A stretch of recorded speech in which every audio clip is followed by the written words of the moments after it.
حضرت ابو عبداللہ اندلسی بہت بڑے بزرگ، زاہد، عابد اور عارف باللہ کے علاوہ حدیث اور تفسیر میں ایک مایہ ناز، جلیل القدر امام اور مفسر محدث تھے۔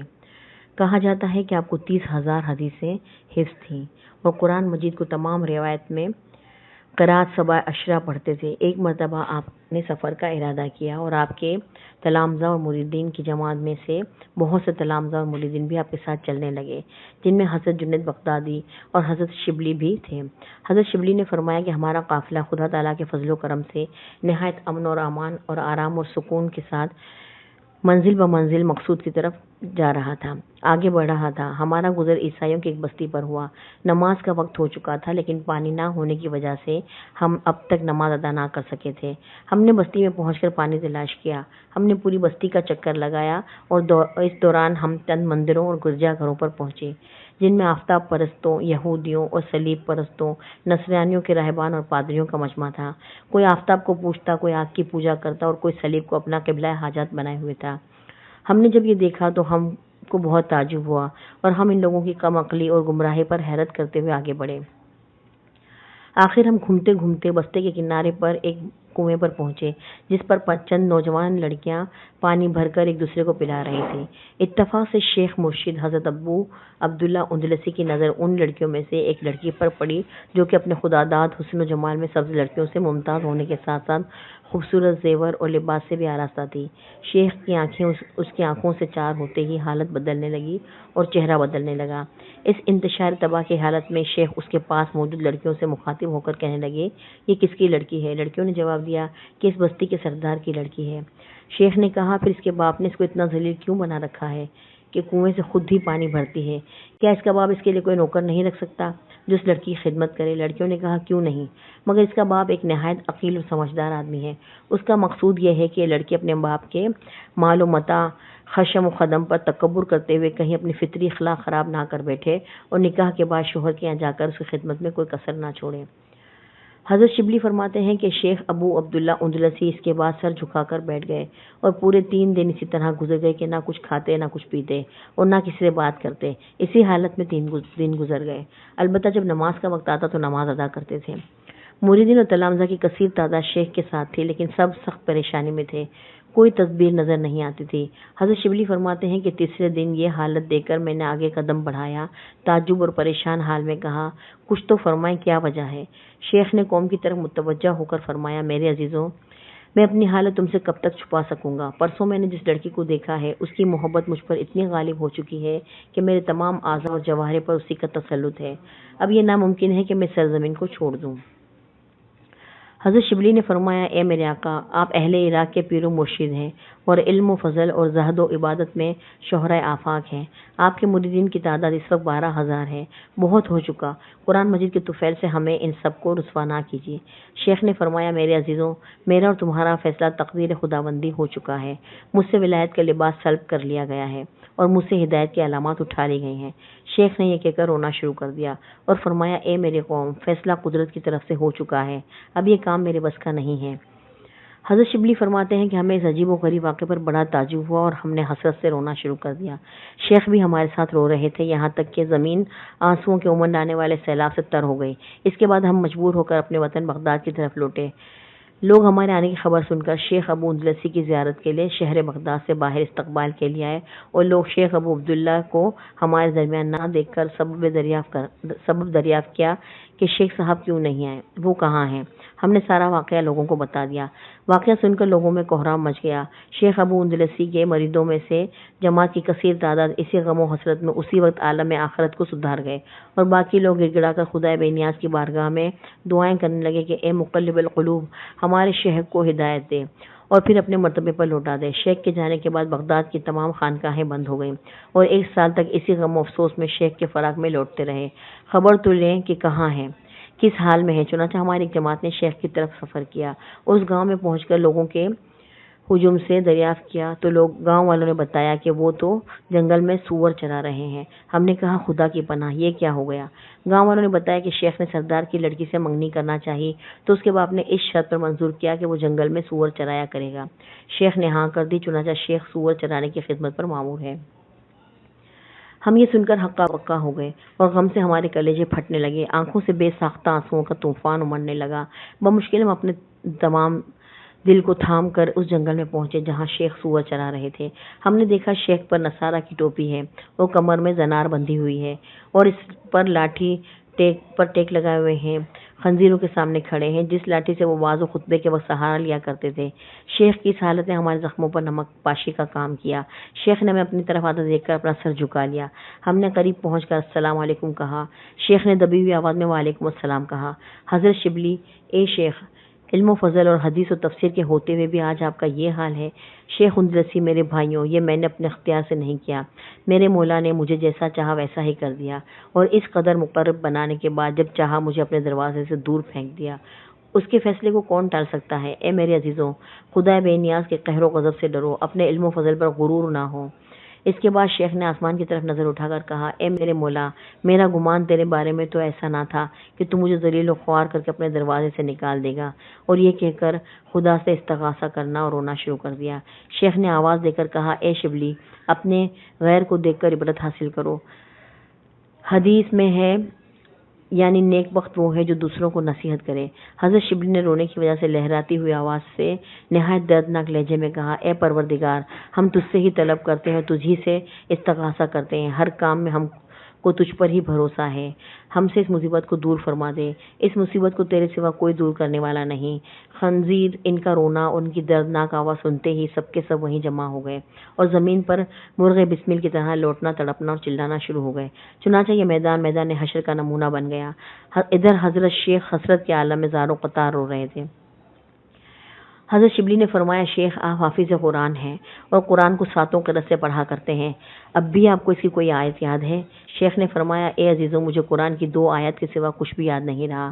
حضرت شبلی نے فرمایا، وہ آیتیں کون سی ہیں؟ شیخ نے فرمایا، ایک تو یہ ہے ترجمہ، جس کو اللہ ذلیل کرتا ہے اس کو کوئی عزت دینے والا نہیں، بے شک اللہ جو چاہتا ہے وہ کرتا ہے۔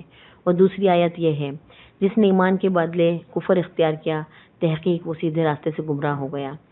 حضرت شبلی نے فرمایا، اے شیخ، آپ کو 30,000 حدیثیں بما اسناد کے زبانی یاد تھیں، اب بھی ان میں سے کوئی حدیث یاد ہے؟ شیخ نے فرمایا، ہاں، ایک حدیث یاد ہے اور وہ یہ ہے، جو شخص اپنا دین اسلام بدل ڈالے اس کو قتل کر ڈالو۔ حضرت شبلی فرماتے ہیں کہ ہم شیخ کا یہ حال دیکھ کر بعد حسرت و غم کے شیخ کو وہیں چھوڑ کر واپس ہوئے اور بغداد کی طرف کا قصد کیا۔ ابھی ہم 3 منزل طے کرنے پائے تھے کہ تیسرے روز اچانک شیخ ابو عبداللہ اندلسی کو اپنے آگے دیکھا کہ نہر سے غسل کر کے نکل رہے ہیں اور بآواز بلند شہادتیں یعنی اشہد اللہ الہ الا اللہ و اشہد ان محمد رسول اللہ پڑھتے جا رہے ہیں۔ اس وقت ہماری خوشی کا اندازہ وہی لگا سکتا ہے جس کو مصیبت سے پہلے ہماری مصیبت اور حسرت و غم کا اندازہ ہو۔ حضرت شبلی فرماتے ہیں کہ شیخ ابو عبداللہ اندلسی نے قریب پہنچ کر کہا، مجھے پاک کپڑے دو، اور کپڑا لے کر سب سے پہلے نماز کی نیت باندھی اور ہم منتظر رہے کہ شیخ نماز سے فارغ ہوں تو مفصل واقعہ سنیں گے۔ تھوڑی دیر بعد شیخ نماز سے فارغ ہوئے اور ہماری طرف متوجہ ہو کر بیٹھ گئے۔ حضرت شبلی فرماتے ہیں کہ ہم اس خدائے قدیر و علیم کا 1000 بار شکر گزار ہیں جس نے آپ کو ہم سے جدا کر کے پھر ملایا اور ہماری جماعت کی رونق بکھر جانے کے بعد پھر درست فرما دی۔ آپ ذرا بیان تو فرمائیں کہ شدید انکار کے باوجود پھر آپ کا آنا کیسے ہوا؟ شیخ فرماتے ہیں، میرے دوستوں، جب تم مجھے چھوڑ کر واپس ہوئے تو میں نے خدا کی بارگاہ میں گر گڑا کر اللہ سے دعا کی، خداوند مجھے اس مصیبت سے نجات دے، میں تیرا خطا کار بندہ ہوں۔ خدا تعالیٰ نے میری آواز سن لی، میرے سارے گناہ معاف کر دیے۔ حضرت شبلی نے فرمایا، کیا آپ کی اس آزمائش کا کوئی سبب تھا؟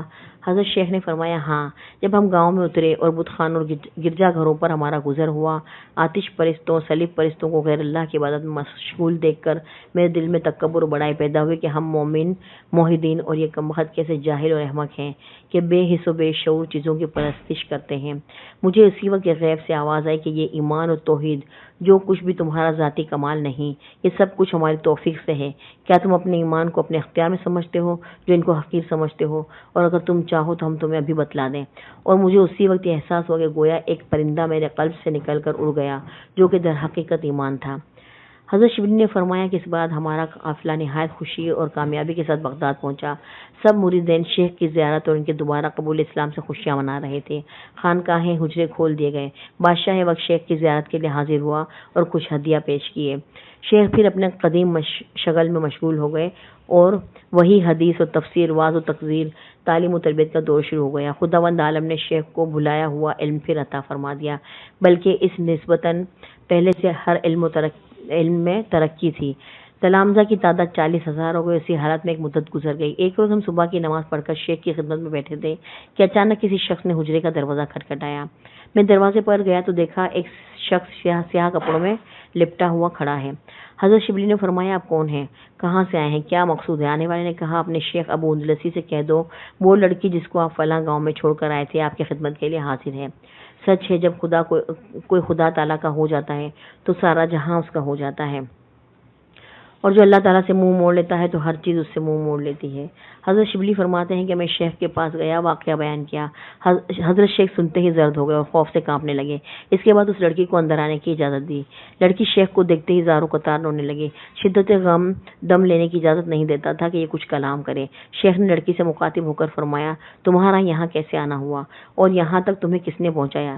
لڑکی نے کہا، اے مالک، اے سردار، جب آپ ہمارے گاؤں سے رخصت ہوئے اور مجھے خبر ملی تو میری بے چینی اور بے قراری جس حد تک پہنچی تھی اس کو میرا دل ہی جانتا ہے۔ نہ بھوک رہی نہ پیاس، نیند تو کہاں آتی۔ رات بھر اسی اضطراب میں رہ کر صبح کے قریب ذرا لیٹ گئی تھی اور اسی وقت مجھ پر نیند غالب آ گئی۔ اسی حالت میں نے خواب میں دیکھا کہ ایک شخص جو کہہ رہا تھا کہ اگر تم مومنات میں داخل ہونا چاہتی ہے تو بتوں کی عبادت چھوڑ دے اور شیخ کی اتباع کر اور اپنے دین سے توبہ کر کے شیخ کے دین میں داخل ہو جا۔ لڑکی کہتی ہے، میں نے اسی عالم خواب میں اس شخص کو مخاطب کر کے کہا، شیخ کا دین کیا ہے؟ تو اس شخص نے بتایا کہ اس کا دین اسلام ہے۔ میں نے کہا، اسلام کیا چیز ہے؟ اس نے کہا، اس بات کی دل اور زبان سے گواہی دینا کہ خدا اللہ تعالیٰ کے سوا کوئی معبود نہیں اور محمد صلی اللہ علیہ وسلم اس کے برحق رسول اور پیغمبر ہے۔ میں نے کہا، تو ٹھیک ہے، میں شیخ کے پاس کس طرح پہنچ سکتی ہوں؟ اس شخص نے کہا، ذرا آنکھیں بند کر لو اور اپنا ہاتھ میرے ہاتھ میں دو۔ لڑکی نے کہا، ٹھیک ہے، یہ کہا اور میں کھڑی ہو گئی اور ہاتھ اس کے ہاتھ میں دے دیا۔ وہ شخص میرا ہاتھ پکڑے ہوئے تھوڑی دور چل کر بولے، بس کھول دو۔ چنانچہ میں نے اپنی آنکھیں کھولی تو اپنے آپ کو دجلہ، ایک نہر جو بغداد کے نیچے بہتی ہے، کنارے پایا۔ اب میں پریشان ہو گئی اور میں آنکھیں پھاڑ پھاڑ کر دیکھ رہی تھی کہ چند منٹوں میں کہاں سے کہاں پہنچ گئی۔ اس شخص نے حجرے کی طرف اشارہ کر کے کہا، یہ سامنے شیخ کا حجرہ ہے، وہیں چلی جاؤ اور شیخ سے کہہ دو کہ آپ کا بھائی حضرت خضر علیہ السلام آپ کو سلام کہتا ہے۔ میں اس شخص کے اشارے سے موافق یہاں پہنچ گئے اور اب آپ کی خدمت کے لیے حاضر ہوں، مجھے مسلمان کر لیجئے۔ شیخ ابو عبداللہ اندلسی نے اس لڑکی کو مسلمان کر کے اپنے پڑوس کے حجرے میں ٹھہرا لیا کہ یہاں عبادت کرتی رہو۔ لڑکی عبادت میں مشغول ہو گئی اور زہد و عبادت میں اپنے شریک کثیر لوگوں سے سبقت لے گئی۔ دن بھر روزہ رکھتی اور رات بھر اپنے مالک اور خالق بے نیاز کے سامنے ہاتھ باندھے کھڑی رہتی۔ محنت سے بدن ڈھل گیا، ہڈی اور چمڑے کے سوا کچھ نظر نہیں آتا تھا۔ آخر اسی مرض میں مبتلا ہو گئے اور مرض اتنا بڑھ گیا کہ موت کا نقشہ آنکھوں کے سامنے آنے لگا اور اب اس کا سفر آخرت آن پہنچا۔ اس کے دل میں کوئی حسرت باقی نہیں رہی کہ ایک مرتبہ شیخ کی زیارت سے اپنی آنکھیں ٹھنڈی کر لی جائے، کیونکہ جس وقت سے اس حجرے میں مقیم ہوئی تھی اسی وقت سے نہ شیخ کو دیکھا تھا اور نہ ہی شیخ کی زیارت ہو سکی تھی، جس سے آپ چند گھڑی کے مہمان کی حسرت و غم کا اندازہ کر سکتے ہیں۔ آخر شیخ کو بلوا بھیجا کہ موت سے اپنی پہلے ایک مرتبہ میرے پاس آ کر اپنی زیارت کروا دیجیے۔ شیخ یہ سن کر فوراً تشریف لائے، جہاں وہ لڑکی حسرت بھری نگاہوں سے شیخ کی زیارت کے لیے ترس رہی تھی، مگر آنسوں میں ڈوبی آنکھیں اسے ایک نظر بھی دیکھنے کی مہلت نہیں دیتی تھی۔ لیکن اس لڑکی کی بے زبان یہ کہہ رہی تھی، دم آخر ہے ظالم دیکھ لینے دے نظر بھر کر، سدا پھر دیدہ تر کرتے رہنا اشک افشانی۔ آخر شیخ صاحب آئے تو لڑکی نے لڑکھڑاتی زبان سے اور بیٹھی ہوئی آواز سے اتنا لفظ کہا، السلام علیکم ورحمۃ اللہ وبرکاتہ۔ شیخ نے شفقت آمیز آواز سے سلام کا جواب دینے کے بعد فرمایا، تم گھبراؤ نہیں، انشاءاللہ عنقریب ہماری ملاقات جنت میں ہونے والی ہے۔ لڑکی شیخ کے ناصحانہ کلمات سے متاثر ہو کر خاموش ہو گئی، اور اب یہ خاموشی اور مہر سکوت صبح قیامت سے پہلے نہ ٹوٹے گی۔ اس خاموشی پر کچھ دیر نہیں گزری تھی کہ مسافر آخرت نے اس دار فانی کو خیر آباد کہا، انا للہ و انا الیہ راجعون۔ شیخ اس لڑکی کی وفات پر غمزدہ ہوئے، مگر شیخ کی حیات بھی دنیا میں چند روز سے زائد نہیں رہی۔ حضرت شبلی فرماتے ہیں، چند ہی روز کے بعد شیخ صاحب اس عالم فانی سے رخصت ہوئے۔ کچھ دنوں بعد میں نے شیخ کو خواب میں دیکھا کہ جنت کے ایک پرفضا باغ میں مقیم ہے اور 70 حوروں سے آپ کا نکاح ہوا ہے، جن میں پہلی وہ عورت ہے جس کے ساتھ دنیا میں نکاح ہوا، اور وہ عورت یہی لڑکی تھی، اور اب وہ دونوں عبدالآباد جنت کی بیش قیمت نعمتوں میں خوش و خرم ہیں۔ معلوم ہوا کہ بے شک یہ تکبر ایسی بلا ہے کہ شیخ المشائخ تک کو بھی کہاں سے کہاں تک پہنچا دیا۔ اللہ تعالیٰ ہی محض اپنے فضل و کرم سے اس مصیبت سے بچائے، آمین، اور اس واقعے سے عبرت حاصل کرنے کی توفیق عطا فرمائے، آمین یا رب العالمین۔